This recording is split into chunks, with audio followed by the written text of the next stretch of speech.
الحديث قال رسول الله صلى الله عليه وسلم من كان ساعة فلم يضحي فليمت نصرانيا أو يهوديا. وقال رسول الله صلى الله عليه وسلم في حديث آخر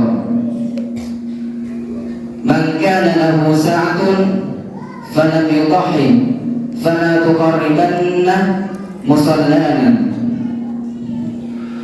الصعيد من صعيد الخطيب على المنبر الصعيد من صعيد الخطيب على المنبر الصعيد من صعيد الخطيب على المنبر لعيد الأضحى رحمكم الله.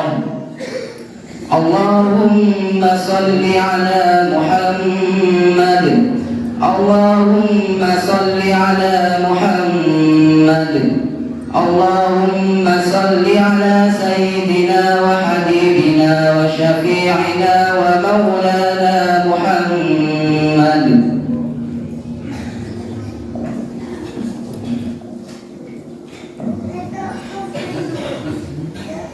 Assalamualaikum warahmatullahi wabarakatuh. Allahu Akbar, Allahu Akbar, Allahu Akbar, Allahu Akbar, Allahu Akbar, Allahu Akbar, Allahu Akbar, Allahu Akbar, Allahu Akbar kabira, walhamdulillahi katsira, wa subhanallahi bukratan wa asila. La ilaha illallah wahdah sadaqa wa'da wa nasara 'abda wa a'azza jundahu wa hazama al-ahzaba wahda. Alhamdulillahi katsira wa subhanallahi bukratan wa asila. La ilaha illallah wahda sadaqa wa'da wa nasara 'abda wa a'azza jundahu wa hazama al-ahzaba wahda. La ilaha illallah wallahu akbar, Allahu akbar walillahil hamd. Alhamdulillah nahmaduhu wa nasta'inuhu wa nastaghfiruh wa na'udzu billahi min shururi anfusina wa min sayyiati a'malina. Man yahdihillahu fala mudilla lahu wa man yudlil fala hadiya lahu. Asyhadu an la ilaha illallah wahdahu la syarika lahu wa asyhadu anna Muhammadan 'abduhu wa rasuluh. Allahumma shalli ala sayyidina Muhammadin hadzal rasulul karim wa ala alihi wa ashabihi. Amma ba'd. Fa ya ibadallah, usikum wa nafsi bi taqwallah faqad faza al-muttaqun wa khaba at-taqun. Faqad qala Allah ta'ala fi kitabihil munazzal. A'udzu billahi minasy syaithanir rajim. Bismillahirrahmanirrahim. Inna a'tainakal kautsar fashalli li rabbika wanhar. Inna syani'aka huwal abtar. Allahu akbar, Allahu akbar, Allahu akbar walillahil hamd. Tentu hal utama yang wajib kita panjatkan dalam kesempatan pagi yang berbahagia ini adalah syukur kita kepada Allah Subhanahu wa ta'ala. Ada 3 hal yang harus kita lakukan dalam konteks syukur kita sebagai hamba Allah yang baik.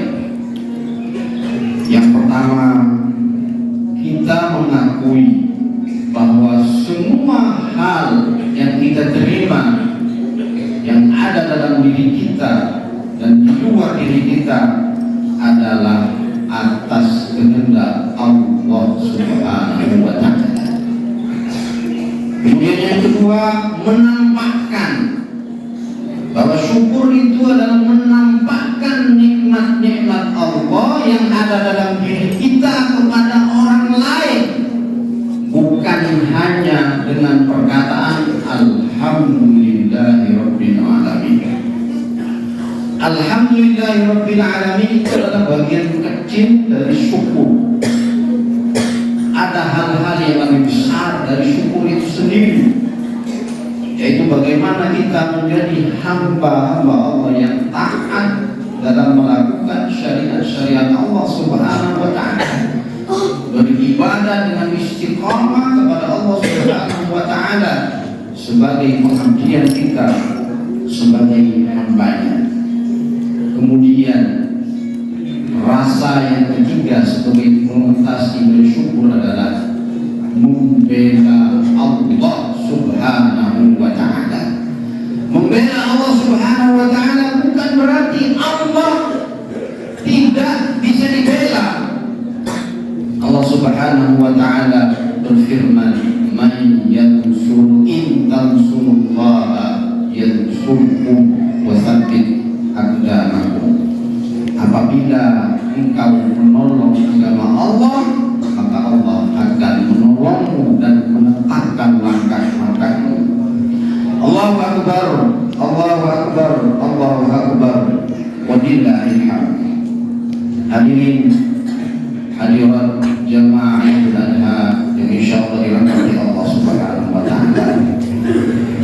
Tentu pada pagi hari ini dalam melaksanakan ibadah Idul Adha yang juga berbarengan dengan haji di Mekah Suci Al-Mukarramah, meskipun ada perbedaan di mana Mekah Al-Mukarramah sudah melaksanakan haji Idul Adha kemarin, tapi bukan berarti ini meretakkan hubungan kita dengan saudara-saudara kita yang telah melaksanakan Idul Adha kemarin, karena perbedaan itu biasa. Tapi yang penting, perbedaan bukan berarti melanggengkan perbedaan-perbedaan yang ada dalam diri kita, karena dalam Islam itu diperbolehkan. Tapi perbedaan ini bisa menjadikan kita semakin erat dalam ukhuwah Islamiyah. Maka untuk itu, dalam kesempatan yang baik ini, marilah kita doakan saudara-saudara kita, ibu kita, bapak kita, paman kita, adik kita, kakak kita yang mungkin sekarang sedang berada di Mekah Al-Mukarramah dalam rangka melaksanakan ibadah haji, agar diberikan kesehatan, keselamatan, sehingga nantinya mereka mendapatkan haji mabrur dan kembali ke Indonesia dan ke tempatnya masing-masing dengan selamat. Allahu Akbar, Allahu Akbar, wallillahil hamd. Hadirin hadirat yang dirahmati Allah Subhanahu wa ta'ala.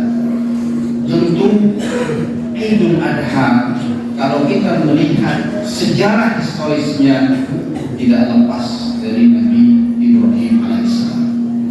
Beliau adalah peletak kedua Ka'bah setelah Nabi Adam. Karena ada hal-hal yang bisa kita petik dari perjalanan Nabi Ibrahim alaihissalam dalam adanya Idul Adha yang kemudian menjadi syariat kepada seluruh umat Islam. Ada 3 hal yang bisa kita jadikan pelajaran dari Nabi Ibrahim dan Ismail beserta keluarganya, yang nantinya bisa kita petik sebagai pelajaran dalam kehidupan kita. Yang pertama, Nabi Ibrahim alaihissalam berhasil meraih generasi keturunannya untuk tetap melanjutkan risalah Nabi Ibrahim alaihissalam yang besar. Beliau umurnya waktu itu sudah 86 tahun, tetapi beliau tidak berhenti untuk berdoa kepada Allah Subhanahu wa ta'ala siang dan malam agar dikaruniai zuriyah atau keturunan yang saleh. Apa doa yang beliau panjatkan kepada Allah Subhanahu wa ta'ala sebagaimana digambarkan oleh Allah Subhanahu wa ta'ala kata Nabi Ibrahim dalam doa-doanya, A'udzubillahi minasyaitonirrajim, Rabbi habli minas shalihin. Ya Allah, karuniakanlah kami anak-anak yang soleh. Artinya apa? Sebagai orang tua, kita harus tetap berusaha untuk melakukan munajat yang baik kepada Allah Subhanahu wa Ta'ala, agar nantinya kita memiliki generasi-generasi penerus yang baik, generasi-generasi yang soleh. Kenapa ini wajib dilakukan? Karena melihat tantangan sekarang, di mana anak-anak kita sudah berinteraksi dengan globalisasi yang ada di depan mata mereka. Lewat apa? Lewat gadget atau HP.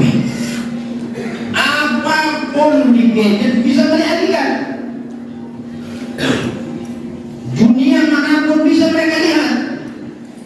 Maka kalau kita tidak bisa mengontrol dan mendisiplinkan mereka, nauzubillahi min dzalik, akan terjadi generasi-generasi yang tidak diinginkan. Maka salah satu hal yang wajib kita lakukan adalah memasukkan anak-anak kita ke pesantren. Tentu tujuannya apa? Agar mereka nanti berbekal, atau kita berikan bekal yang baik agar siap hidup di dunia, terlebih lagi bahagia di akhirat. Dunia ini sebentar, dunia ini sementara. Bahkan kemarin ada kawan yang selama kurang lebih 23 tahun bersama saya, tapi ketika saya sudah sampai di sini sudah dipanggil oleh Allah Subhanahu wa Ta'ala. Jadi dunia ini sebentar. Kalau kita tidak beribadah istiqamah kepada Allah, mentaati syariat-syariatnya, bekal apa yang kita bawa kepada Allah Subhanahu wa Ta'ala ketika kita panggil, ketika kita dipanggil nanti oleh Allah Subhanahu wa Ta'ala? Yang membedakan kita bukan harta, jabatan, tapi yang membedakan kita itu takwa. Itu terlihat sekali ketika para jemaah haji melakukan ibadah wukuf yang pakaiannya hanya putih semata, tidak ada yang berbeda, semuanya putih, tidak ada yang berbeda, mana yang jenderal, mana yang kopral, mana yang kaya, mana yang miskin, semuanya sama. Sebenarnya itulah gambaran kelak kita di akhirat. Yang membedakan kita hanya takwa, hanya iman, bukan harta, bukan jabatan, bukan kedudukan. Karena itu, kepada semua orang tua, kita bisa meneladani sebagaimana yang dilakukan Nabi Ibrahim alaihissalam untuk melahirkan generasi-generasi yang baik.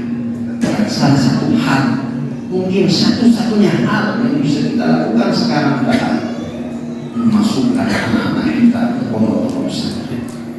Kalau semuanya tidak bisa pondok pesantren besar, tinggal masukkan ke pondok ini. Karena ketika anak-anak kita berada di pesantren, mereka akan tenang, sholat jamaahnya terkontrol, ngajinya terkontrol, sikapnya terpelihara, semuanya terdisiplin karena ada aturan-aturan di pondok itu.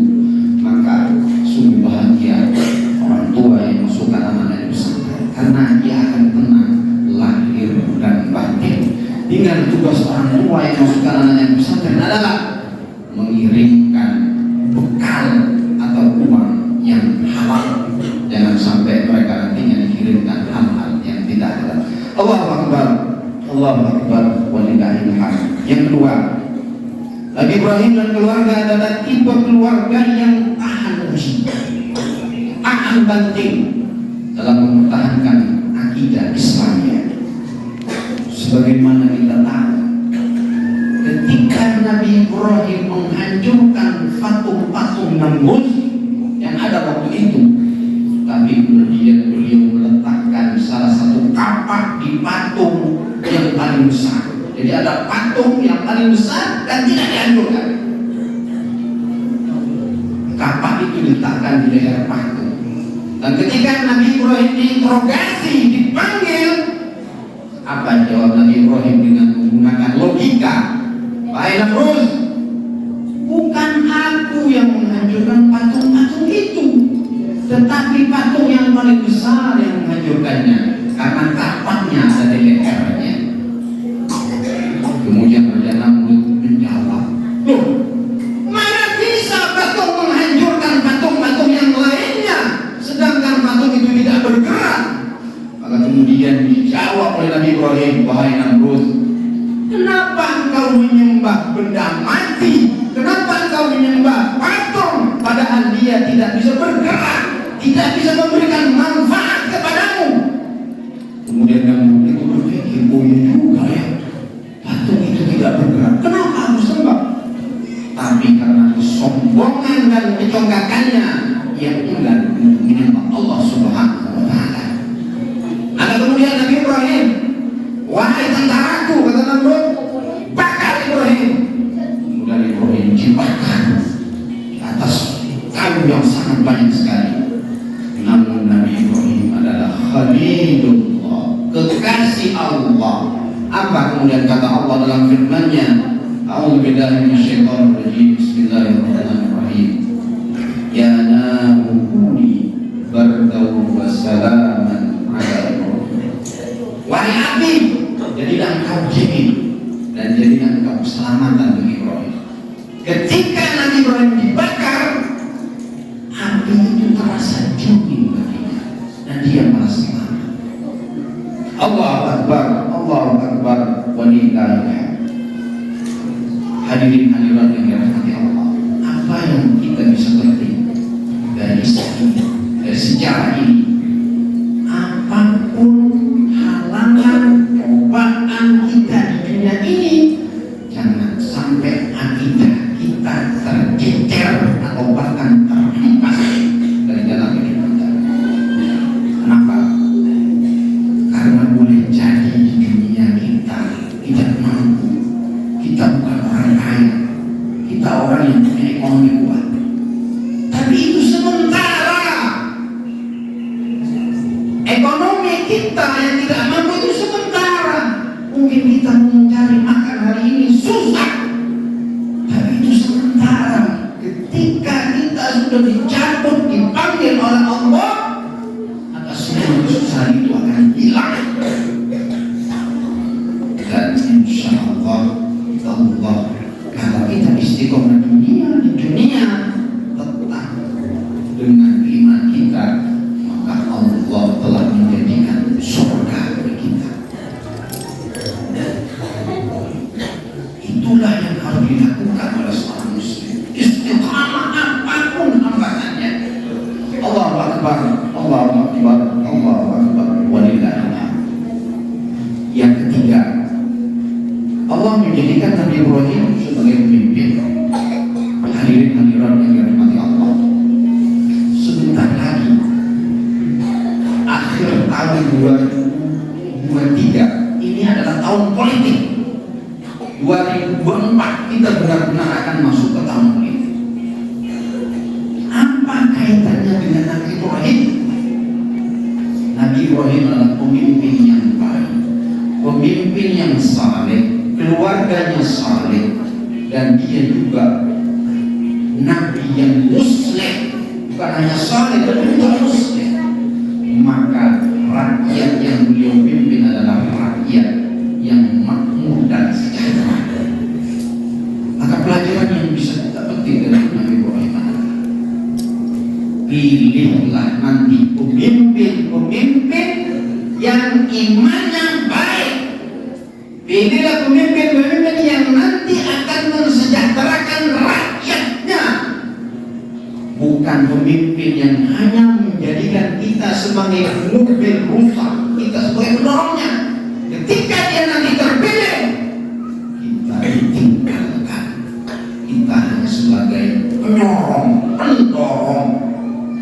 atau dalam bahasa dagelannya, ketika dia sudah dapat kursi, ayatnya lupa.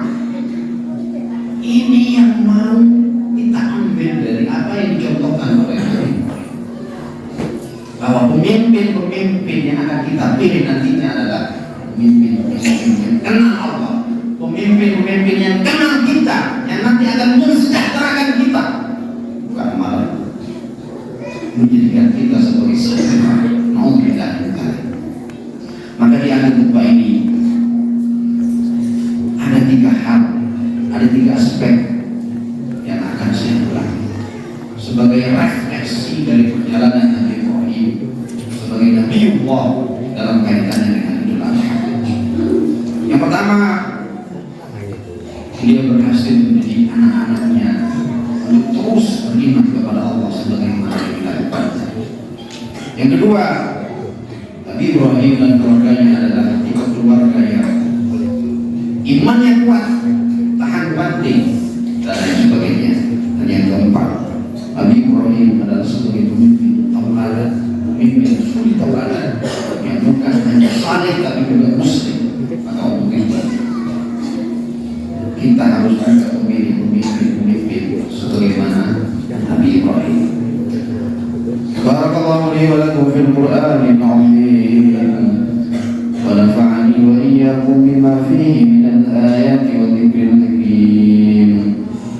Aqulu qawli hadza wa astaghfirullah li wa lakum wa lisa'iril muslimin min kulli dhanbin fastaghfiruhu innahu huwal ghafurur rahim.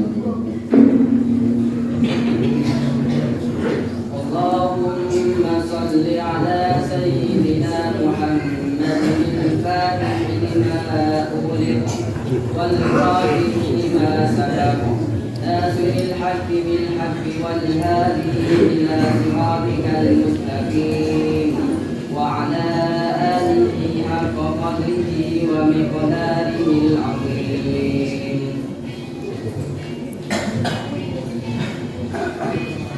الله أكبر الله أكبر الله أكبر الله أكبر الله أكبر الله أكبر الله أكبر لا إله إلا الله والله أكبر الله أكبر ولله الحمد. الحمد لله رب العالمين. أشهد أن لا إله إلا الله وحده لا شريك له وأشهد أن محمدا عبده ورسوله. اللهم صل وسلم على سيدنا محمد وعلى آله وأصحابه أجمعين. فيا عباد الله اتقوا الله حق تقاته ولا تموتن إلا وأنتم مسلمون. قال الله تعالى في كتابه العظيم إن الله وملائكته يصلون على النبي يا أيها الذين آمنوا صلوا عليه وسلموا تسليما. اللهم صل وسلم على سيدنا محمد وعلى آله وأصحابه أجمعين وتابع التابعين ومن تبعهم بإحسان إلى يوم الدين وعلينا معهم برحمتك يا أرحم الراحمين. اللهم اغفر للمسلمين والمسلمات والمؤمنين والمؤمنات الأحياء منهم والأموات إنك قريب مجيب الدعوات يا قاضي الحاجات. اللهم ارحم أمة سيدنا محمد. اللهم استر أمة سيدنا محمد. اللهم اصلح أمة سيدنا محمد. ربنا لا تؤاخذنا إن نسينا أو أخطأنا. ربنا ولا تحمل علينا إصرا كما حملته الذين من قبلنا. ربنا ولا تحملنا ما لا طاقة لنا به واعف عنا واغفر لنا وارحمنا أنت مولانا وانصرنا على القوم الكافرين. ربنا آتنا في الدنيا حسنة وفي الآخرة حسنة وقنا عذاب النار والحمد لله رب العالمين. والسلام عليكم ورحمة الله وبركاته.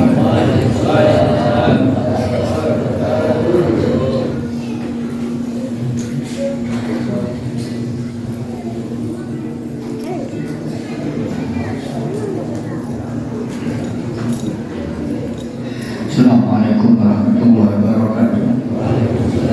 Ini masyarakat mandal Allah mandal buka Rasulullah saya itu tak maklum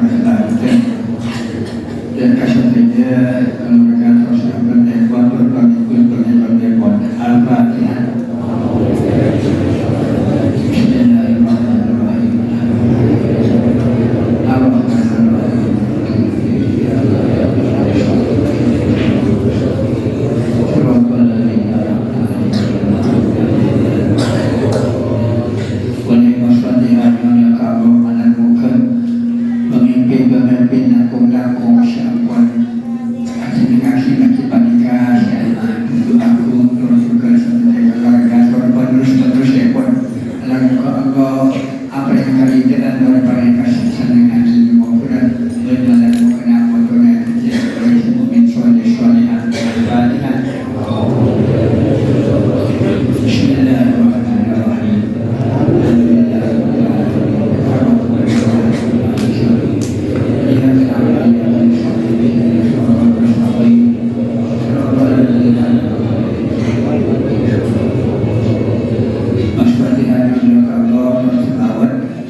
boy belum tuh.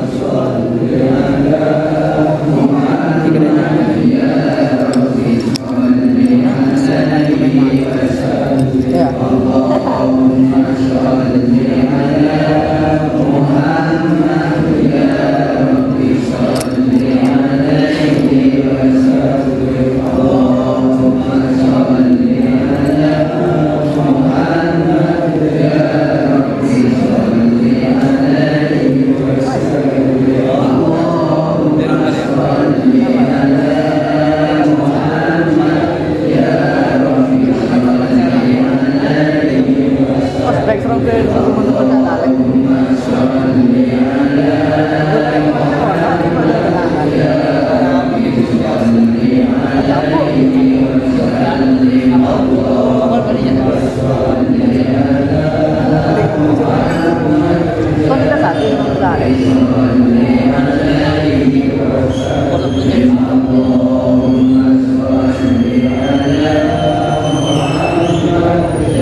Pokok keningan.